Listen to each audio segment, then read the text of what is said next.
Hi everyone, Marie Barclay here from Why I'm Still Standing, and it's so great to have you back listening in on podcast 14. Today I have a wonderful guest and I'm so honored to introduce you to her. Her name is Kathleen Gage, and she's actually one of the 4 guests that I have met on Clubhouse, and she'll speak more about the room that she's opening called Vegan Visibility. But yeah, she's a terrific powerhouse lady. She lives in Oregon from Western United States, and she has been sober for 38 years. It's wonderful to hear her story, and I know that you're going to learn so much about her sobriety journey, but also just the information that she shares and what she learns is just going to be so incredibly powerful, especially for those that are umming or erring on the side of should they cease drinking, in terms of better health for them, or if it's purely just something that you've been wanting to do for quite some time. And my journey, now being sober for over 2 years and 3 months. It was the 18th of November. But yes, I know that you're absolutely going to love Kathleen as I do, and, do whatever you can to follow her wonderful movement in her vegan visibility company, but also with all the works that she does with all her beautiful clients. I know that you will absolutely love this. So enjoy.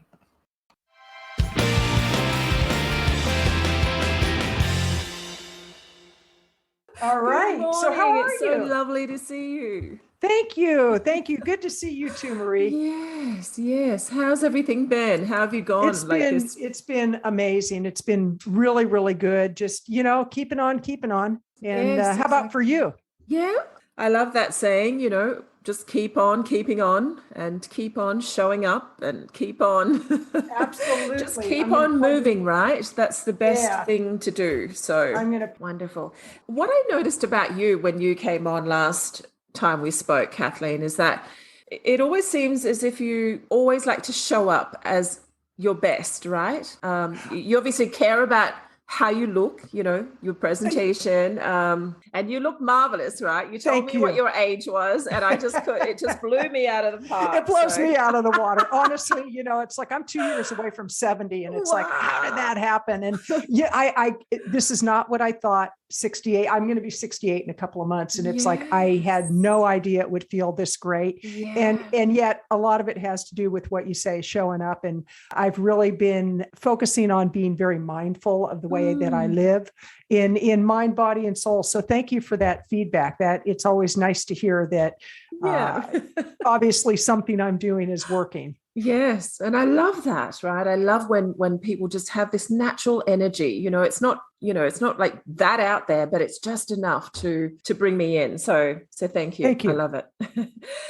Okay. You've done so much, Kathleen, but I have just connected with you on LinkedIn, and I could see that you're starting the Vegan Visibility Clubhouse room on the 14th of Feb, which coincides with, the Day of Love. And because you have such a love of animals, you've been a vegan for quite some years now. And we actually met on Clubhouse. Yes. Indirectly, right? I came in to a room. I can't recall the name of the room. And you were speaking. And I just thought, well, I have to get in touch with this beautiful lady and see what she has to share and tell the world. And so I'm so grateful that you've come on to the Why I'm Still Standing platform. Thank you for inviting me. Yeah. Thank you for inviting me. Yes. Lovely. And, and it's interesting because one of the things that I actually teach people is how to get visibility, and that not to be attached to what you're doing in that moment, to just let life unfold. And, by virtue of what you said, we met in Clubhouse and we connected on LinkedIn, and now I'm on your show. And it just goes to show you that if you just show up,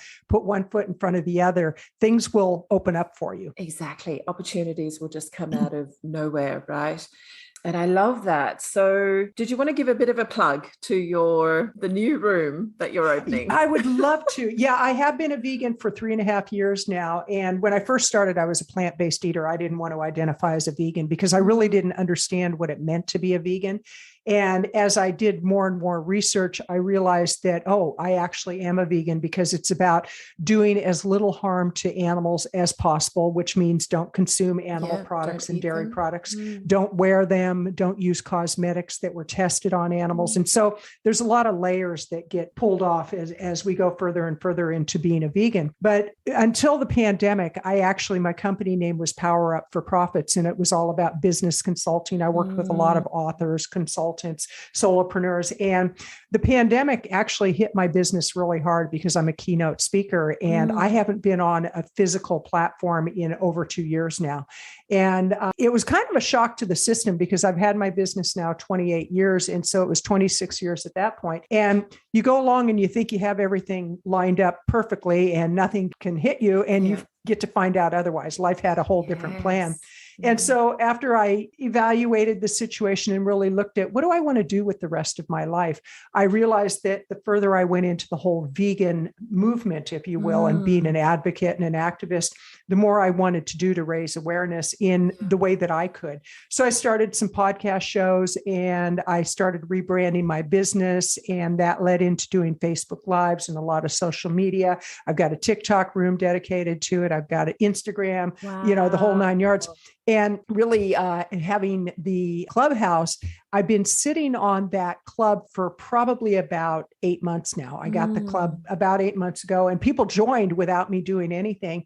And then it was just today I said, you know what, doggone it, put your stake in the ground, announce it, and just go forward. It properly, And what I did is I actually scheduled out the days of the week. I'm doing Mondays and Wednesdays. And I sent it out to people in the vegan community who had been on my podcast show. And I said, hey, I'm doing this clubhouse, pick a date, and you get to co-mod with me. And almost every time slot over the next 2 or 3 months is completely filled. Yeah. And that was like within 15 minutes. And I'm like, okay, there's a demand for this. To be. Yeah. God is working in your favor. Absolutely. Definitely. Absolutely. And you also had the first Vegan Visibility Summit. Yes. When was that? That actually was in August. And initially I had planned it sooner, and you talk about God working in our life. And I had started working on it probably back in, I'm going to say February or March of last year, and things were humming along. And it was actually in June, I was at an outdoor event, my first time out at an outdoor event in over a year because of the pandemic and the shutdowns. And as I was leaving, they had a lot of vendor spaces, and this one vendor didn't have their tent that goes over the space tied down. A gust of wind came up, the tent lifted up, literally spun around, hit me in the back of the head, and I landed on my face on the cement. And I immediately knew I broke my wrist. And so that kind of put a damper on things. It was like, oh no, I had to go get surgery. They checked me for brain bleed, for concussion. Didn't have that, but I did have a very serious break. And so there was some recovery time involved. And I was like, this is so interesting. I wonder why the delay. And what I realized was sometimes God's delays are not God's denials, because I was able to actually do even more marketing around it. I brought in 10 of the most amazing vegan marketers that I could find, people I've collaborated with on other things. And we basically did a summit where we taught people how to grow a vegan business. Wow. That's amazing. And that's obviously, to be able to start an ethical, sustainable, and cruelty-free business and live the lifestyle. Yes. And it could be, yes. Thank you for clarifying that. It basically would be for people who are vegans, who have vegan businesses. For example, they might be a food manufacturer. I just interviewed a woman on my podcast show who has a company called Rebellious Foods, and she just got $18 million in funding. And what they do is they create I know it's like, okay, but they create a chicken nugget that it brings no harm to animals. It's made out of plants, and it's just incredible. And it's so interesting, Marie, because what I find is when you put that out to market, you always have the naysayers or the people who make fun of vegans. And I had a bunch of people, I was in a room and somebody posted something and I was commenting how nice it is to be so compassionate. And then you had all these people who came in with, oh, I love to eat my chicken. I love to eat the bloodier, the better. And I'm like, oh my gosh. And what's interesting is a lot of people don't understand that those food replacements actually can save somebody's life as far as cholesterol, heart disease, high blood pressure, Mm. diabetes. All of those are directly related to food. So as people joke about it, their health gets worse and worse and worse. So it's really about looking at like, what are all the elements of being a vegan? And the main thing for me is being ethical, but it does tie into health. It does tie into the environment. Yes. And of course, it ties into being as compassionate to the animals as we can. Yeah. And you really are what you eat, aren't you? Yes. Right? As Yes. well. So, yes. So it's been an incredible journey for you. And I'm so glad that you've decided to go that way, because I actually met a yogi many, many years ago. And he said, if you really want to cleanse your body, Marie, go without alcohol for 6 months, then go without red meat for 6 months, and then go without both for 6 months. At the end of those 18 months, you will feel the best that you've ever had, right? I mean, Right. I was able, I mean, as I spoke with you when we initially spoke, I've been a non-drinker now for just over 2 years and 3 months. And you have been sober for 38 years, which Yes, is I the have. reason why you've come on and to share more about that. And so, yes, I was able to go without alcohol, but I haven't been able to release the wanting or the urge of having a steak every now and again. So, which is not uncommon. And I think that, the way to frame it is that for that 5 minutes of pleasure, what had to be sacrificed for it. And I think that we all come to whatever lifestyle choices we make when we're ready and when it's really aligned with who we are, because on one hand, we can say that we want a life that is joyful, filled with gratitude, no drama, and yet we might go out and drink, because as a drinker, I was a blackout drinker, and I was obnoxious. I was violent. I was everything that really is the opposite of who I am today. I might be obnoxious to a few people, but that's okay. But back then I had no control over it. And I had to reach a point where enough was enough. And it's the same with when people choose to make the lifestyle choice around what's the most important thing, what we as carnal beings want to satisfy, or is it really for the animals? Because we say we love the animals, but then we consume them on the other hand. And so it's really the fact that it's in your consciousness and your awareness means that you're moving towards that. And it's really allowing yourself to honor who you're meant to be and what's really in alignment with who you are. Yeah, I love that description, Kathleen. And it is something that is in my journey, right? That is absolutely placed in there. I know that I will just feel, I feel great now. And I'm about to turn 52, right, in the month of March. And I was saying to someone the other day, I feel my fittest that I've ever felt in my entire life. And isn't that amazing? Well, and here's one you might want to consider, Marie, when you consider, because you talked about a yogi and I can sense you're very spiritual. And when you think about energy and everything is connected, when we put whatever it is that we put into our body and we consume anything in mind, body, soul, whether it be the news on TV, whether it be that steak, whether it be a cup of milk, whatever. When we do that, we're taking on the energy of that being. And when you figure what the animals went through from the forced birth that most factory farmed animals have experienced, they are forced into existence. And so from the beginning, it's a violent start. And that's the way it is through their short-lived life. They're pumped full of drugs, including steroids and antibiotics. And so they're living in a space of fear. They're living in a space of confinement. They're living in a space of anxiety. And then it goes to where they are slaughtered. People say, oh, they're processed. Nope, they're slaughtered. And that is what, at the end of their life, is being put into the foods that people are consuming. So energetically, it just makes sense that if we want a more peaceful and serene life, that we eat those foods that support that way of life. Yeah. So the next time you have that steak, I want you to think about that. Kathleen said this. You're going to look at that steak and go, I have to tell you, my experience was when I went from being plant-based to being vegan, I was at the grocery store And I was walking by the meat department to get to another department. And I happened to glance over, and literally in that moment that I glanced over, I could feel all the anguish and the pain. And I stopped in my tracks, and I had tears fill my eyes, and I felt this pain and anguish. And I'm like, what's going on here? And it was just the energy of all these animals who had suffered. And in that moment, I said, I'm a vegan. Yeah. It was like that. The decision was made right in that moment. Yeah, it's incredible you say that, because I have actually decreased my consumption of red meat and eating a lot more of chicken and fish.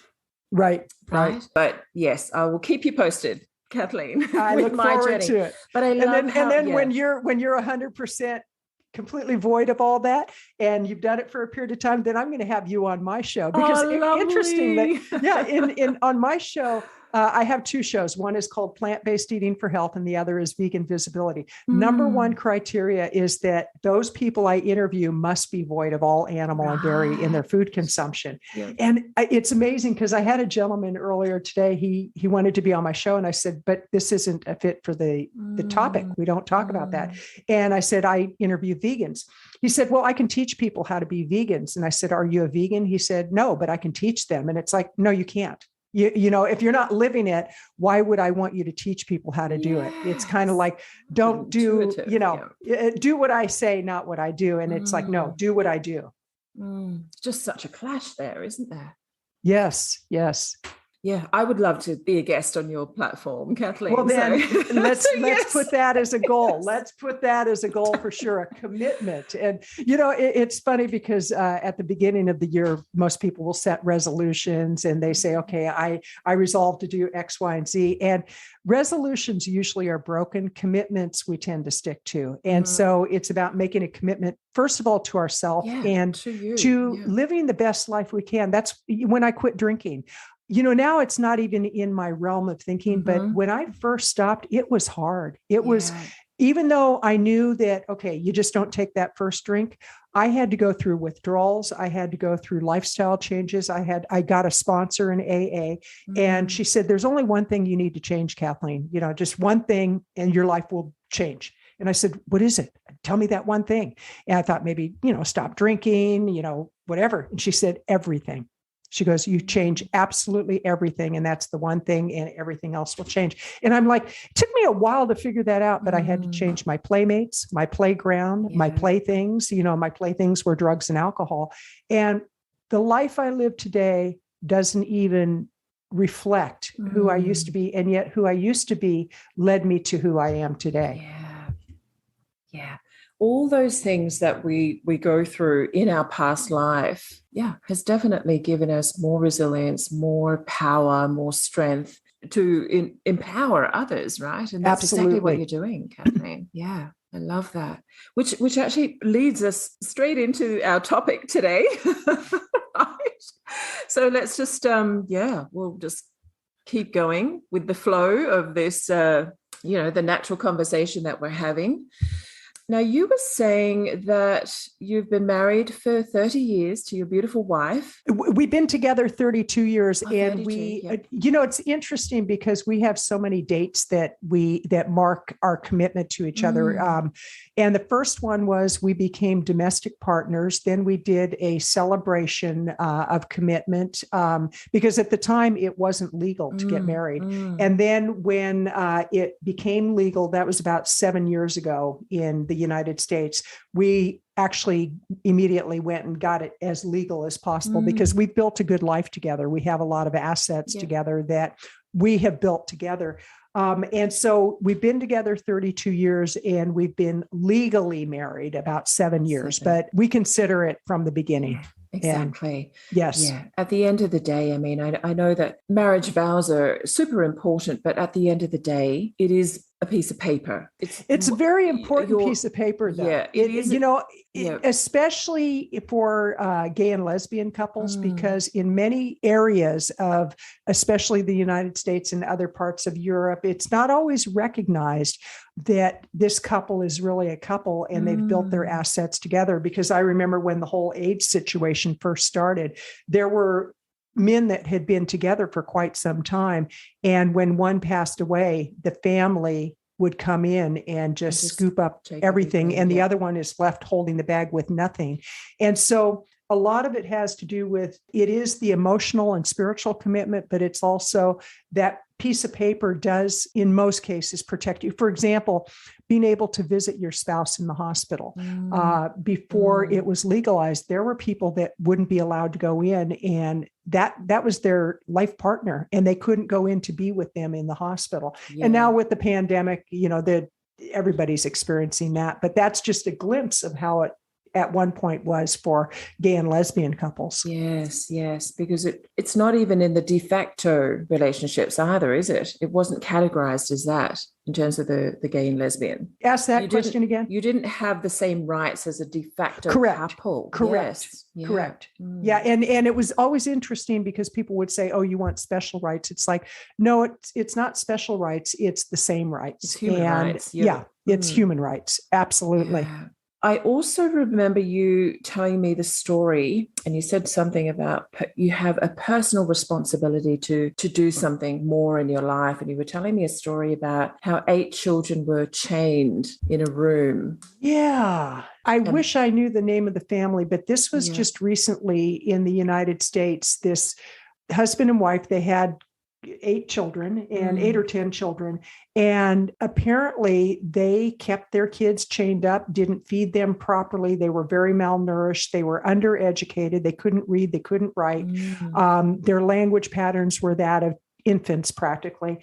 And one of the daughters somehow managed to get out of the house. She found her exit strategy, and she actually went onto the streets and she saw a police officer. She had called 911. Somehow she figured out that if she called 911, she could actually contact the police. Well, this policeman came, and at first he didn't believe her. He was like, she might be a runaway. Something's wrong with her. Well, she had been chained up most of her life. And finally they decided to go ahead and bring some other police officers, and they went to the house and knocked on the door. And it took, I think it was like 4 minutes before the parents came to the door. And the police, they said, we're going to search the house. Well, they found just a house of horrors is the way they describe it. Well, the young woman that escaped, she obviously had to have some therapy and some work to get her to be able to function as a relatively normal human being. But now she's actually she's got a TikTok channel. She's advocating for children's rights and things of that nature. And it's amazing because, a lot of times you would have that kind of a situation and people would never be seen again. They would just drift away. And for her, she feels like it is her responsibility to help other people to notice the signs of abuse, for one. Yeah. And that actually leads us really well into our subject, right? Into the subject of sobriety and the responsibility and the connection between the choices that you make, right? Whether you drink or don't drink, whether you eat red meat or don't eat red meat. So yes, if you wouldn't mind just sharing your story, Kathleen, just however you would like to have it unfold. It's just today I had kind of an aha moment of when I started drinking pretty heavy. And it was to get rid of some pain. And I went on a clubhouse room and they were talking about endometriosis. And I actually had endometriosis almost 48 years ago before they even had a name for it. They really didn't know what it was. And I remember I went to a lot of doctors and I was in severe pain, and I was getting depressed because I was in so much pain. And the doctors basically were saying, it's in your head. And it's like, no, it's in my stomach. I'm in pain. And it was one of those, just go home and you'll be better. And so I started drinking even more than I had been at that point to get rid of the pain. And I was doing drugs to get rid of the pain just to function. And looking back, what I realize is that's what I used drugs and alcohol for in many different areas of my life. It was all about subduing the pain, whether it be emotional pain, spiritual pain, physical pain. And one of the things I've learned about recovery, and when we really come to a place where we say, I want a life that is free of alcohol and free of the demons of alcohol. And there's a reason they call it spirits, because the spirit kind of takes over in a really negative way. And so what I realize is that it's really a spiritual malady. And when we're not nourishing our spirit, there's other things we want to fill it with. So my drinking basically took me to the streets. I mean, I ended up homeless. I ended up couch surfing. I ended up without a home, without a job. I was unemployable. I was a blackout drinker. I mean, I don't want people to think that, she would drink once in a while. It was like when I drank, I would drink for days on end, and I would come to and drink some more. And it kind of sets the stage of like, that's the level of drinking that I was at when I finally had enough. It was like, enough is enough. I can't do this anymore. And it was because I had people kicking me out of their lives. They didn't want me around. I'd get kicked out of dive bars, these like hole in the wall bars. They'd say, get that woman out of here, because I was like the worst drunk in the bar. And going from that to where now my life is so filled with joy and gratitude. But again, it didn't happen overnight. The first year or two of recovery, a lot of times we're just clearing our head to realize, okay, this is a whole different life. And in order for things to change, everything must change. And so that's why, when I first got sober, I actually got a sponsor. I did the 12 steps of Alcoholics Anonymous. I went to meetings almost every day. And they say, if you drank every day, you should go to a meeting every day. So you did go every day? Yeah, I did. I did. And that was religiously for how long? Oh, gosh. I would say probably the first 10 years. 10 years. Yeah. Wow. Yeah. Wow. Yeah. Okay. And it gave me a great foundation. But today, for me, what I am really clear on is I will never take that first drink. It's like, if I have any say over it, I will never take that first drink. And I've had people say, well, after this long, don't you think you could? And it's like, why would I even test it? Yeah. Why would I even taint? Yeah. Taint I know what's waiting for me on the other side. They say there's a gorilla asleep inside our body and our spirit. And if we drink, that gorilla wakes up, and he or she has been growing that whole time. And so it's like having the monkey brain, the squirrel in our head. And it's just one of the things I know to be true because of recovery and surrounding myself with people who also worked a program and staying out of the bars and staying away from people that would say, oh, you can have one drink. And it's, the same thing happens with people when they change their eating patterns too. There's people that say, oh, that one piece of cake won't hurt. And it's like, wait a minute, you wanted me to get healthy. I'm getting healthy, but now you're sabotaging it. So one of the things that I've learned is there will be people that lift you up and support you, but there's also going to be people that get threatened by the changes that you're making, and they will try to sabotage you. So being aware and having conversations, just saying, I really need you to know this is not okay. But it was not always an easy process. I mean, at 5 years, that was a hard time. At 10 years, it was a hard time because in my mind, I always thought I was supposed to be somewhere else in my business, in my relationship, whatever. And when it wasn't, it was like, well, what have I done wrong? And I finally have gotten to a place in life, and maybe age has something to do with it, but where I'm at is where I'm at. This is it right here. And to give my all to each present moment. Yeah, exactly. And I've mentioned this in a previous podcast, excuse me, as well. The most important person is the one that's directly in front of you, right? And it's about that much presence, about being that so self-aware that you're just giving that person in front of you your undivided attention. And it's a great mindfulness practice. Well, with mindfulness, if I may, it's, if you look at how people behave, like in a household, most everybody will be in a room together, but everybody's on their device. It's like, wait a minute. Or they go out to a restaurant. Out for dinner and they're both on their phones. It's like, why would you even bother going out for dinner?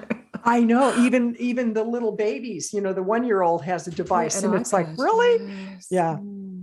So it's being fully present, like you say. Yeah, definitely. Definitely. Even though I know that I've said that I've stopped drinking since the 18th of November, right? So this is going into my 3rd year. However, when my father passed away, I did actually have a scotch, right? A nip of scotch as my dad's body was going down into the grave.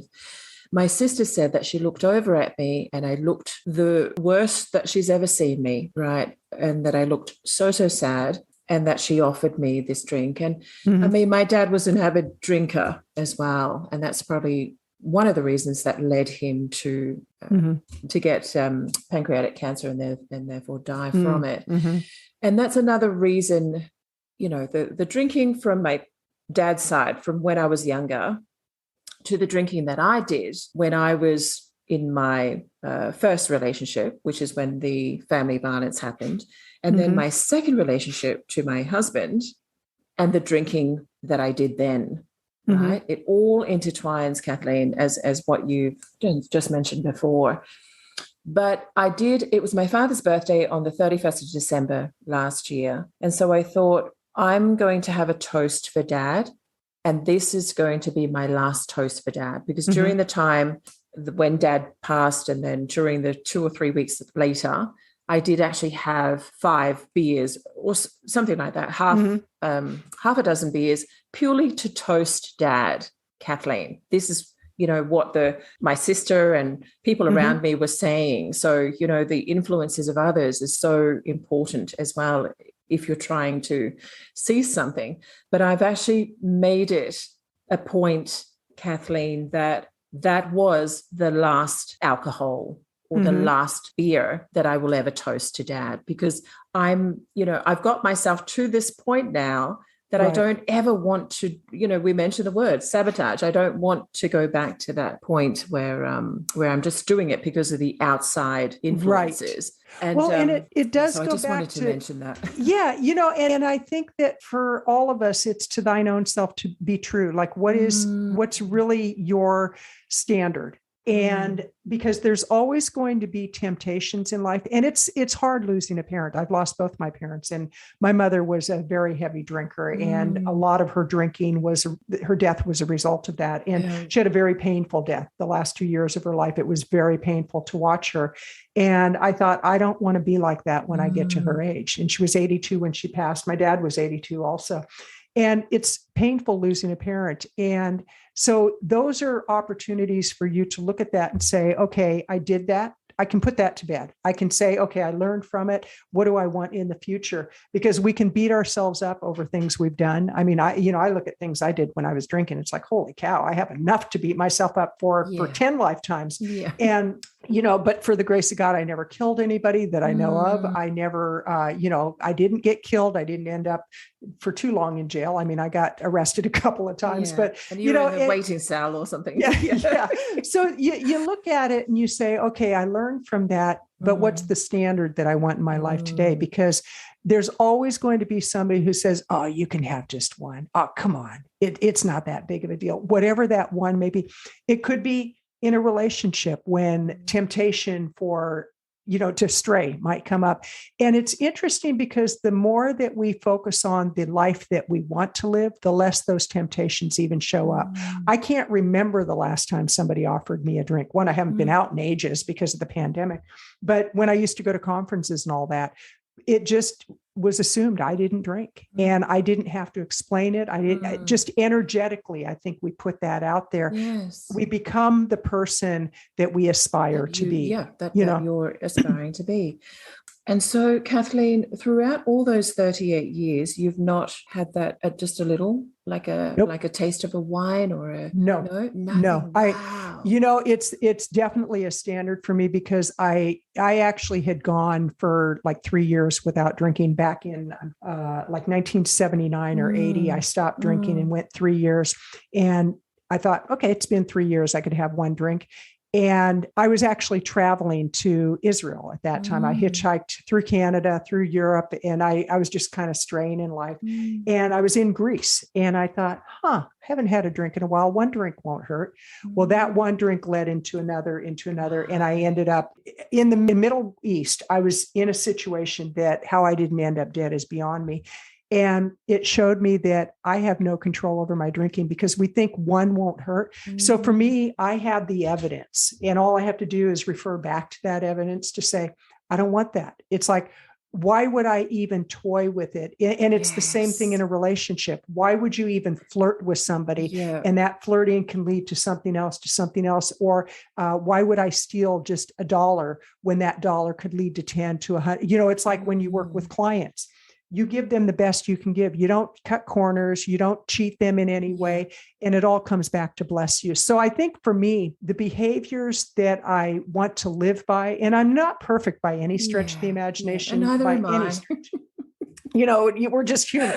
But I know that for every action, there is a reaction and a response. And so if I know from previous evidence that if I take that first drink, it's going to end me up in a blackout, well, I'm going to lose my home. And I've got a nice little farmhouse. We've got acreage. We've got animals that depend on me. I'm going to lose my spouse. I'm going to lose my friends. Most of all, I'm going to lose my respect for myself. So it's really about setting a standard of what we want in life. Don't worry about what other people think. It's none of their business. And trust me, now that I'm a vegan and I'm very open and vocal about it, I get attacked all the time. And it's like, you know what? It's like, fine, go ahead. Because it's like, I have to sleep with me. I have to look at myself in the mirror. And so really that's the guiding light. Yeah. And it was never any of their business to begin with when you decided, when you made that commitment to stop drinking. I must also add to Kathleen that when I did have those toasts for Dad, I only had one. It was only one. Oh, actually, no, maybe I did have. There was 3 that time that we all went out for dinner, right? And there you go. Sorry. But it was, I never sort of went beyond that, right? And today's a new day, clarify that. It's like every day we have a chance to make it the best day that we possibly can. And, by make it the best day, sometimes people think that's kind of Pollyannish and that, you have no problems. It's like life happens. It's like, oh, you're just too positive. But life happens. I mean, people die, people get sick, animals pass away. Businesses, when the pandemic hit, literally 80% of my revenue stopped and I had to reinvent myself. And I was just like, oh, shoot. And what's interesting is I knew that if I drank, it could only get worse. It couldn't get better. So whatever. Because you had those guidelines. You had already had the evidence of what you said before. Absolutely. Yeah, I love that. So whatever standard we set for ourselves, that's our standard. And it's for example, I'll give you one that is back in the vegan standard. I don't buy meat for people. I don't buy alcohol for people. I don't cook meat for people. It's like if somebody wants that, they can cook it for themselves. I'm not going to do it. Yes, all the way to that. Yeah. That's my standard. That's my standard. And I'm a real good cook with plant-based eating. I got to tell you, I'm a very good cook. I didn't know that about myself. Yeah, that's excellent. But I've heard of wonderful things that are happening in the plant-based industries, right? Where they're using mushroom, for amazing. Pretty much everything, right? And it just tastes almost like meat. And it's just some wonderful ingenious things. Yeah. The other night I cooked a meal. It was mashed potatoes with mushrooms and sauteed onions, and I don't use oil. It was portobello mushrooms sliced and edamame. And I cooked this meal, and Karen, my wife, she said, oh my gosh, this is better than meat and potatoes. And I said, and healthier too. Yes. It really is the driving force about living your best and most grandest life, right? Absolutely. And that's, something that I promote within the work that I do. And living a grand life doesn't mean like having a $10 million car or a $10 million house, right? Living a grand life is about what you've just said, Kathleen, setting standards, setting boundaries, and not going beyond and not letting anything penetrate those standards. Absolutely. It is setting a standard. And I think if we've learned anything from the pandemic and the shutdowns and all that's happening in the world is everything is so temporary. And it's really up to us to create that quality of life. And it used to be back in the day in internet marketing, bigger, better, more, show the flashy cars, the flashy houses and all that.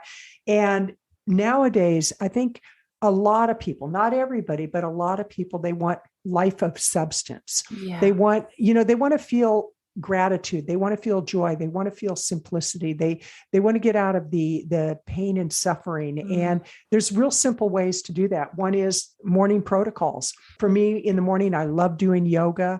I love journaling. I enjoy meditation. And then I go on a morning run. And those things keep me kind of on the straight and narrow of the quality of life that I want. Yeah, that's excellent.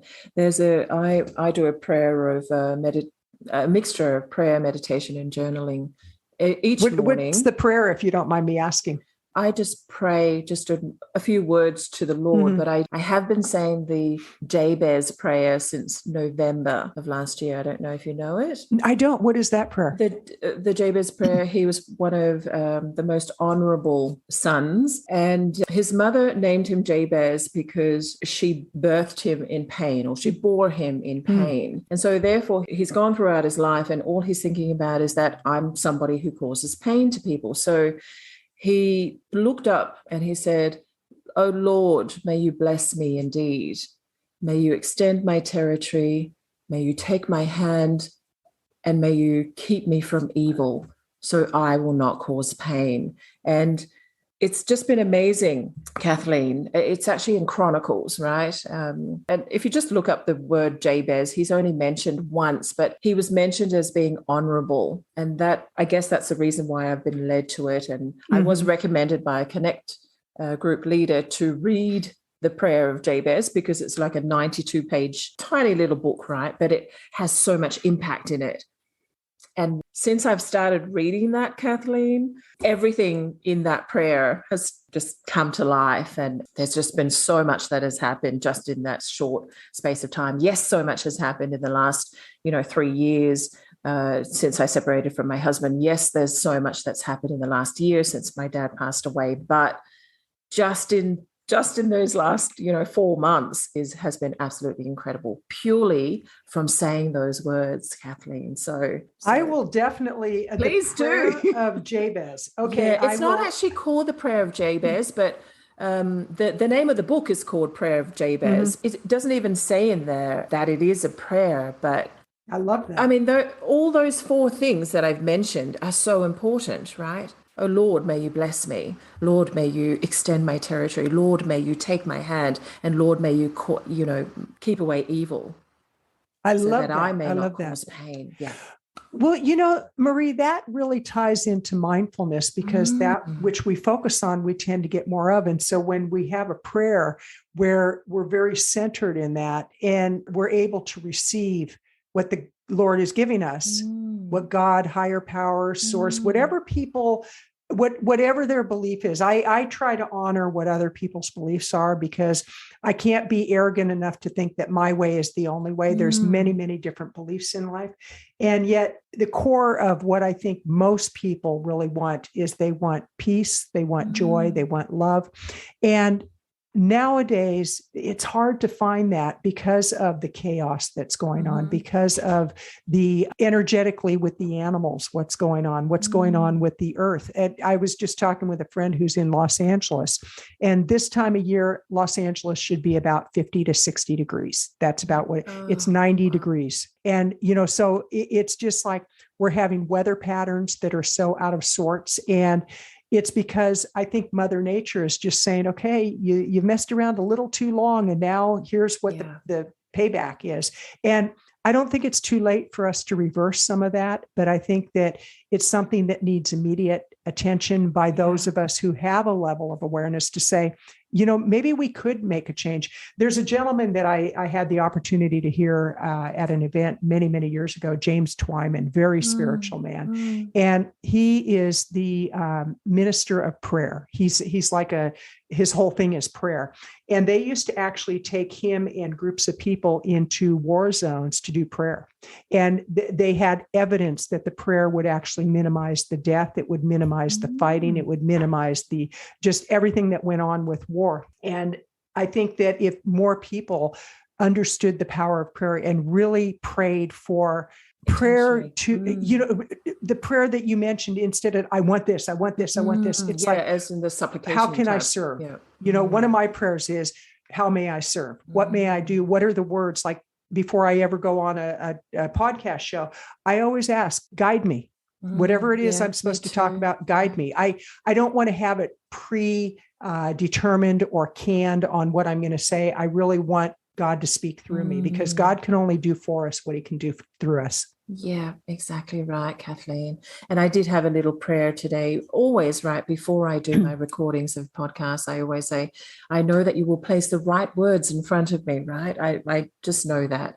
And there's just so much in that. Even in the Bible, though, it does mention, how sometimes you can listen to people just go on and on and on with their prayers, right? Sometimes my mother-in-law is like that. I said, okay, enough. Come on, we're going to eat. You know, my mother-in-law loves to pray. And, you know, like I'll say, would you like to do the prayer? And she'll go on and on. And it's like, and then we're going to bless this and we're going to, it's like, okay, bless everybody. Let's eat.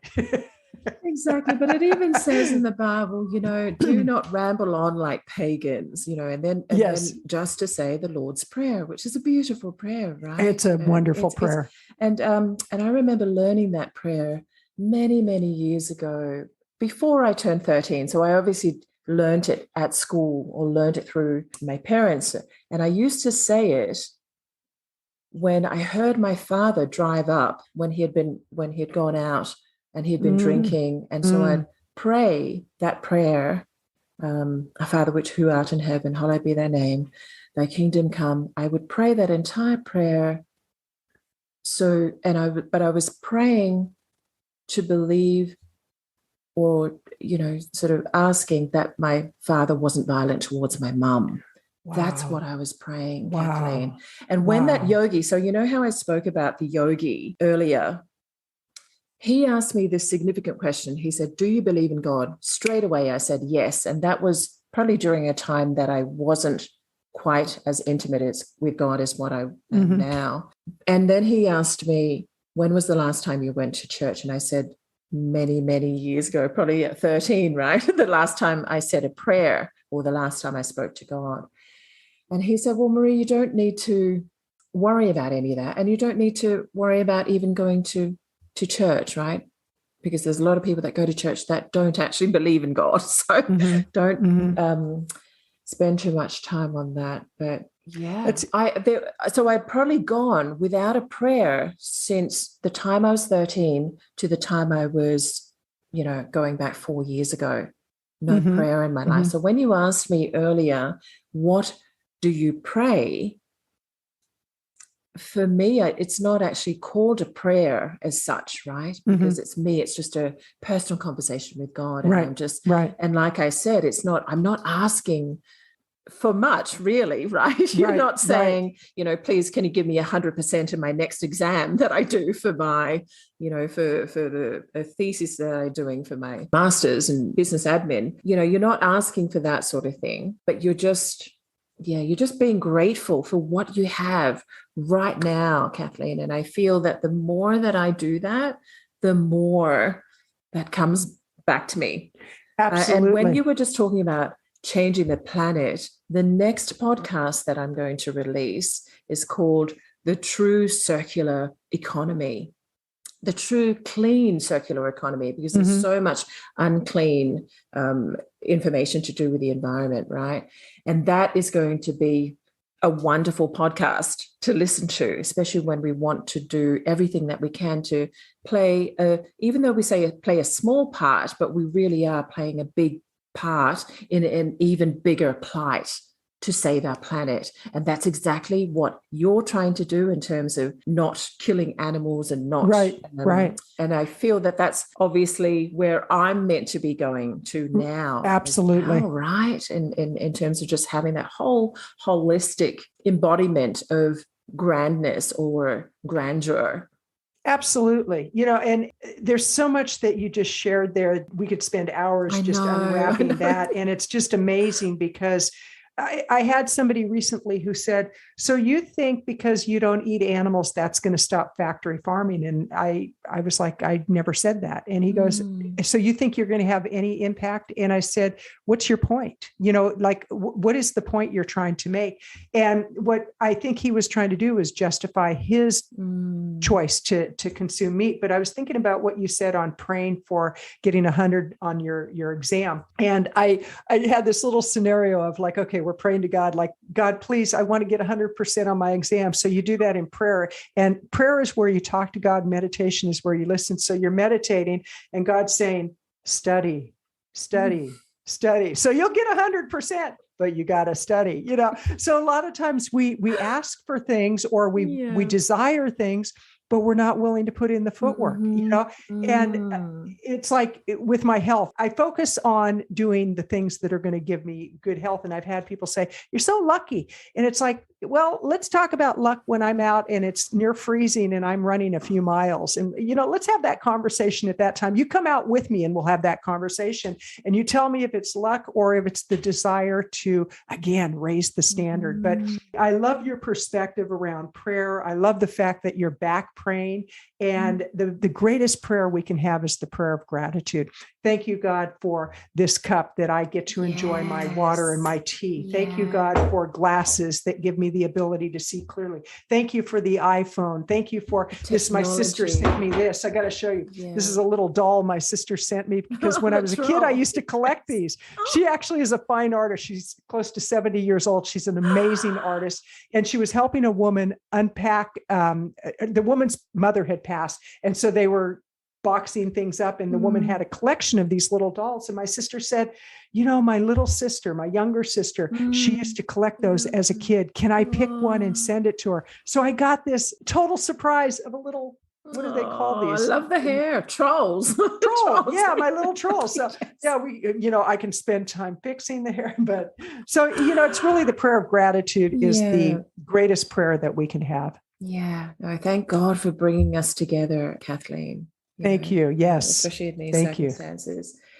But yeah, you're right. The pandemic has changed so many people's lives, to the point where a lot of people, because I know a few clients that I've been speaking with have actually left their jobs and just decided to move to the country and just live very, very simply, and making sure that they walk around with no shoes on and, making sure that they can really feel the grass blades underneath their feet and smell the trees and literally hug the trees, right? Which is an exercise that my siblings and I have done. It's powerful to actually touch the earth. And over the past weekend, we had a beautiful day. It was about 50 degrees, and I went out and I dug in the dirt. And I was so happy. I was like, I had a nice meditative, I had my earbuds on, put something on YouTube, and I was digging in the dirt, and I was like, and I literally was, thank you, God. Thank you for this dirt. Thank you for these weeds that I get to pick and put in the barrel. And thank you for the bulbs. And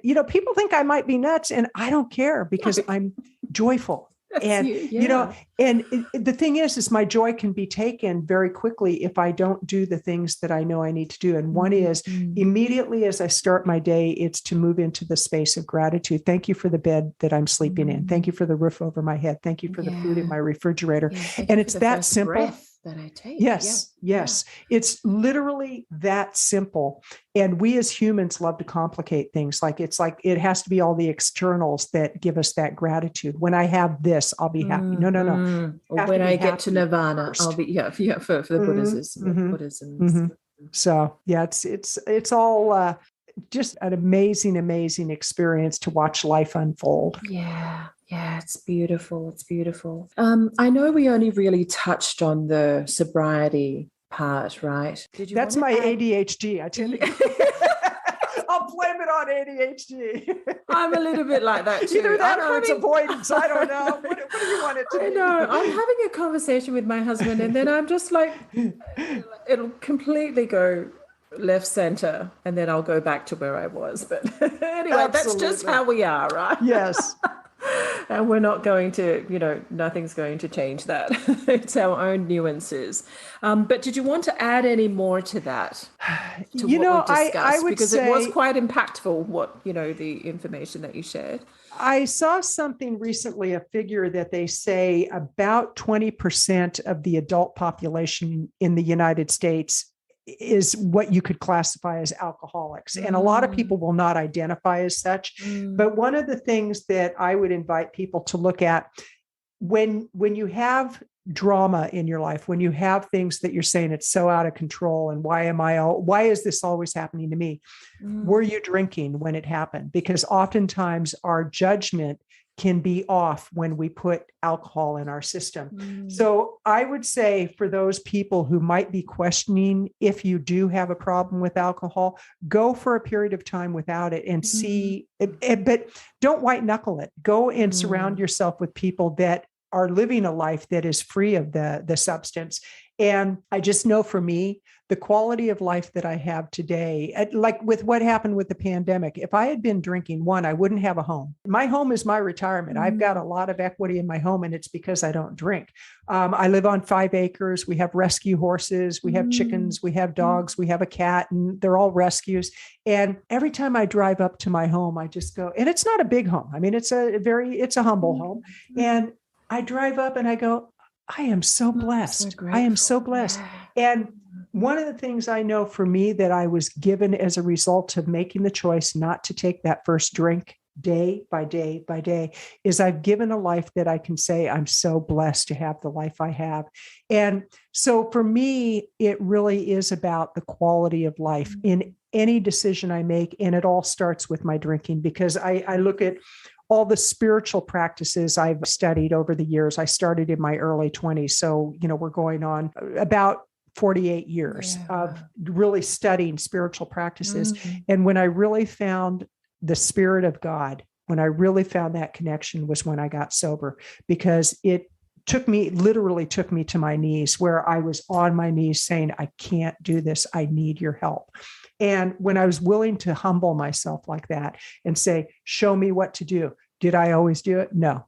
That's why I had a sponsor. That's why I went to meetings. That's why I surrounded myself with other recovering alcoholics and drug addicts. I wanted to know what life could be like without that substance literally having its claw in my heart, my head, my back. It had a grip on me, and it doesn't anymore. Yeah, I love it. And I guess going into my 3rd year, there's a little understanding there, but I've still got so much more to go, Kathleen. But, I'm not using landmarks or anything, right? I'm not using, by whatever year I'm going to be sober for 10 years. I'm just taking it day by day. Well, I remember early on when you mentioned 10 years, I asked somebody who had a lot of time in recovery, I said, how do you get 10 years? And she said, do you really want to know? I said, yeah. How do you get 10 years? She goes, a day at a time for 10 years. It's like, oh, what a concept. One day at a time for 10 years. It's a bit like the 21-day fast that I've just done. Yeah. I remember the pastor saying, did you do the Daniel fast? One day. I'm not sure the name of it, but this year the theme is just to pray into those that have been persecuted all around the world for believing in God, right? Because there's just so many hundreds, millions of people. We can pray freely, right, and go to church freely, but there are so many people that believe that they get shot for and they get killed for. And anyway, but I'm not sure, because last year it was called something else. The prayer was the reason why we're doing it. It had to do with Caesar, right? Something like that. Anyway. It's only the 2nd time I've ever done a 21-day fast, Kathleen. So, tell me about the fast. Tell me about the fast. What do you not consume? What do you consume?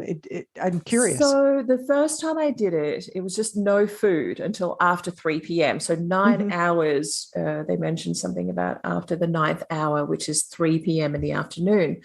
So I actually managed to do 14 days of 21 days last year, because that was just the time when Dad had been diagnosed with cancer. And then I had to fly to New Zealand. So while I was in managed isolation quarantine, I went for 14 days without television. I mean, I'm not a television watcher anyway, but I just never I think I did turn it on, but I couldn't work out where to press to get a physical channel. So I just turned it off. So 14 days of not eating until after 3 p.m. and then 14 days of no television. I thought that was, I haven't actually mentioned that to anyone until today.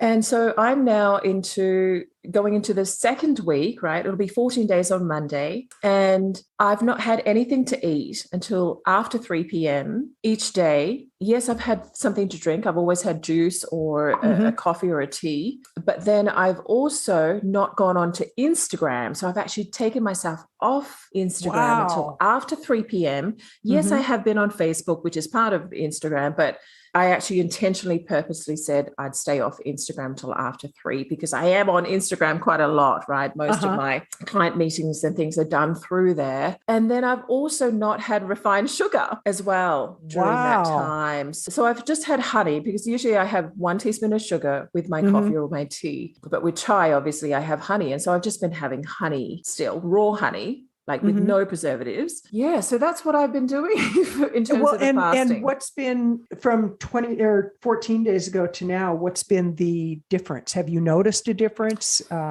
Especially in the first few days, you are a bit tired, right? You're lethargic, because I'm usually quite full of energy, and I just noticed in those first few days. But experiencing it last year, Kathleen, it was a bit of a cinch this year. I thought, I've done 14 days last year. I'm sure I can do 21 days this year. And I've just not really thought about it, because my love for God is just so strong that I'm willing to do anything. And that's the whole point about it. The sacrificing of food has nothing really to do with food, because he nourishes us, right? So we could go for days and days without food if we have that faith, if we have that such a strong belief that he has got us, regardless of whether we're fasting or whether we're not fasting, or whether we're in alcoholics or non-drinkers or drinkers. He's going to be there for us, whether we want to there or not. And it's really just having a bigger why. Purpose, bigger than we as a human being. Yeah, it's like, exactly, and what I love about podcasting and social media, there's always good and bad in everything. Fire can be good. It can be terrible. Water can be good. It can be terrible when it floods, so anything is neither good nor bad, other than the use that we put behind it. And with social media, with podcasting, with all of that, what I think is so amazing is that we can reach people around the globe with our message, not force our message on them, because people are attracted to whatever the show may be, whatever the message may be. And like with you're doing and serving God at that level, somebody's going to hear what you just said, and they're going to go, I needed to hear that, because every day people are praying for an answer. Every day people are saying, please give me the answer. Yeah. And sometimes the answer is right there in front of them, or in their earbud, or wherever. It may be on Instagram, TikTok, it could be anywhere. And they're going, that just saved my life. So we don't know. We got to get out of our own way and just be an instrument of good. Exactly right, Kathleen. And can I tell you that every day this year, in an Instagram post that I've done on a day-to-day basis, there's been a verse in the Bible. And I've never done that last year. Yes, I've mentioned God throughout my posts, but I just intentionally, it wasn't even I don't even know where it came out of, but it was just, I've been driven to do that. That's what I feel that I've been driven to do. Right. The other day, it was only 3 days ago, I received a message from a friend of mine. We're not that close. We met at a networking session. And she's now moved from Sydney up to the Newcastle area, beyond there. But she texted me and she said, Marie, I've been thinking about going into Christianity. I've just had this thought, and I thought I could start by speaking with you. And I was blown away, Kathleen. Wow. I was absolutely blown away I didn't even know that she was not a Christian. Right? I just assumed she was. And I just think that is so powerful. I didn't need to mention that. And I'm not mentioning that for any brownie points or anything, but I was telling my son, and I was just overwhelmed. I just thought, wow, that even if I just make a difference in one person's life each day.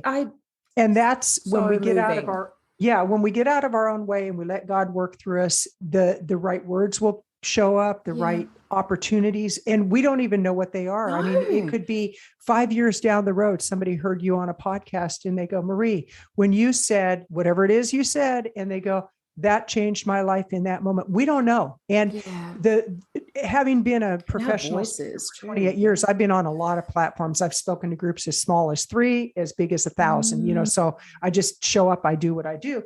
And I never stop being amazed with somebody who heard me a few years ago, and they'll say, I held on to that one thing you said.